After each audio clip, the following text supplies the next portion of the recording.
Hello, everyone, and welcome back to another weekly roundup with Immutable Holdings. My name is Billy Baxter, Head of Corporate Development and Operations. And I'm Jordan Freed, Chairman and CEO. Hey, Billy, how you doing? Hey, Jordan. Well, it's been a little while since we've had one of these, partially just because between travel and also just being busy. So I guess, Jordan, maybe to kick things off, you want to maybe share a little bit of an update as far as what's been happening on the immutable front. Yeah, happy to. I really love where we are in the market, Billy. We are almost exactly now 1 year away from the Bitcoin halving. And I think people who've been tuning into these updates or following the company or people who are shareholders may have been frustrated at the market timing of when we formed the business and that, crypto is cyclical, crypto's been down.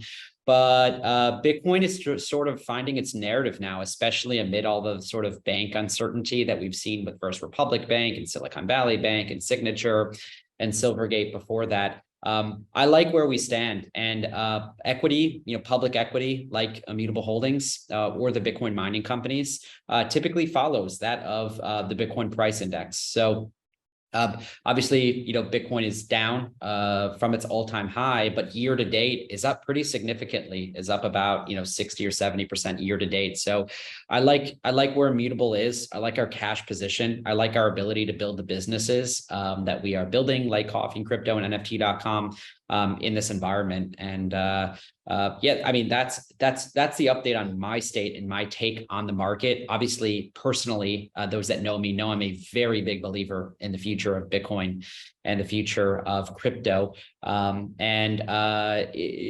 uncertainty in many different geographies, but I think that Bitcoin and crypto is absolutely here to stay. It will far outlive any single administration that tries to regulate it or ban it or drive that uncertainty. So personally, I'm bullish.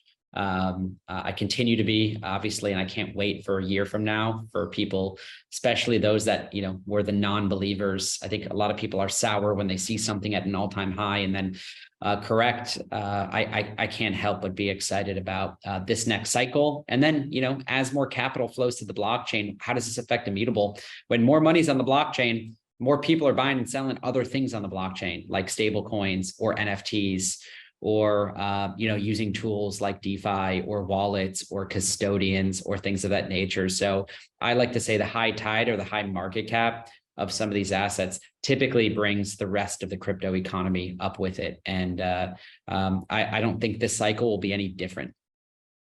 Awesome. Well, surely it has been great to see, the markets turn green. And then while there's still probably some headwinds on the regulatory front, at least it's been great to see how, crypto has been kind of slowly decoupling from traditional markets. And then obviously, people have been shifting towards it in light of like the banking crises. Yeah. So I guess, Jordan, on the mutable side, do you want to maybe share anything as it relates to Coffee and Crypto and also some of the other things that we're working on with Immutable Media? Yeah, absolutely. So we haven't really talked too much in depth about this, although I've alluded to it in some previous videos. But I think the biggest update is as Coffee and Crypto has grown and we've been able to build a relationship with the readers, we've come to learn that so many, and sometimes, Billy, you and I are in a bubble because we've spent so much of the last couple of years of our career in and around the sort of crypto markets, but we've really come to realize that so many people out there are in need of education and that so many Americans really feel like they're unfamiliar or not familiar enough, or that they'd like to be more familiar with digital assets like Bitcoin. And what we've started to introduce to that audience is a platform that we've built called 1-800-Bitcoin, where we are now providing readers of Coffee and Crypto with the option to upgrade to a paid offering where they can take a self-guided course about the history of Bitcoin, to what different market cycles look like, to the difference between proof of work versus proof of stake blockchains, to what everything else is outside of Bitcoin and how to spot opportunities and even scams in the market. So we've got a self-guided offering, but then we've also started to introduce a community offering where it's more interactive, where there's a chat room and you have access to us and the team, and there will be weekly Zoom calls. And it's still very early days, but I'm excited to see some early sales already start to come in. I won't speak to numbers, although I think we'll talk about those at a later date. But we are now still just working on sort of conversion rate optimization, improving the messaging and the copywriting around some of those offers. And again, just trying to understand what the readers of that newsletter want. When it comes to media, like a newsletter, I think there's a fundamental way that people in the past monetized, which was a CPM, a selling and advertising slot at some number per 1,000 readers. Typically, I think in the industry now it's $15 or $20 per 1,000 readers. But I think the better opportunity is to not introduce unknown advertisers to some of our readers, but instead be patient and wait to monetize that with a real offering that may actually solve a real problem that our reader base has, which is that they want to know more. They want to feel more empowered to make better decisions. They want to know truthfully what Bitcoin is, the history of it, how it formed, where we came from, so that they can have some idea of where it's going. So I'm very excited about 100 Bitcoin. I would describe it to our investors really, and I'd end with this, Billy. I think what 100 Bitcoin is today versus what it could become in the future is, my vision is, imagine a national helpline for Bitcoin. Right? Bitcoin's decentralized, doesn't have a corporation, doesn't have a head of corporate development like you or a CEO like me. But a helpline could be really great. And how you would monetize that helpline is by getting people into educational offerings, or to come to in-person events, or to be part of communities, or to get books or audiobooks. And I think that Bitcoin needs this. I think that 1-800-Bitcoin is one of our most undervalued assets. At Immutable, people really are like, oh, you guys just have NFT.com and you're building that. But I just can't highlight enough. Like, look at the search volume for NFTs and versus the search volume for Bitcoin.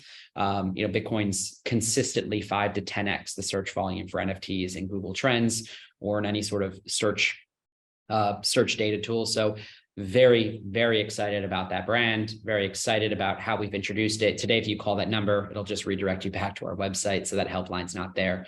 I'm excited about the vision of what we can do in the future. That's great. And I'm sure we're going to have more to share with 1-800-Bitcoin. Like any startup, we want to first kind of, get a MVP out there, kind of test out the waters as far as, user demand and interest, et cetera, and then optimize for that. So I know we'll definitely have more updates to share there, and probably, put out a formal announcement once we've kind of gotten past this initial launch stage. Early days. Now, question for you, Yep. Billy, if I could turn the tables to you. Is the beard going to continue to grow until the Bitcoin halving, or, what is... Well, as some might know, I'm based in the Pacific Northwest. So this is just kind of the standard look here, but also, it's a cold winter, so I've decided to grow it out. However, I think by the time we hit the summer, I will be shaping it off. I was just kidding, but it looks good on you. I can't pull that off because my facial hair doesn't grow in like that. But I thought for a second there it was the Bitcoin halving beard, where you wouldn't shave it for another year, in which case you'd probably look something like Tom Hanks in that movie. Castaway.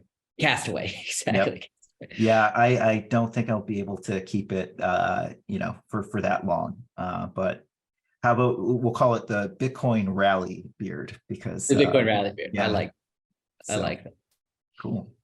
Well, hey, Jordan, I know we're going to keep it brief this week, so that kind of rounds things up. Once again, thanks everyone for tuning in here, and sorry to kind of go off the radar that for the past couple of weeks. Like I said, it's just been traveling and also busy. Actually, to be honest with you, the busyness is really stemmed from doing 1-800-Bitcoin, getting that up and running. So, so with all that being said, be sure to like, comment, and subscribe. And Jordan, any parting words on your side? Only in that we are grateful for your patience and your support. I was having coffee this morning with an investor and board member, and I'm not immune to the market, the ups and the downs, but I'm so unbelievably grateful. I couldn't imagine doing anything else than this right here, right now. I'm all in on Immutable.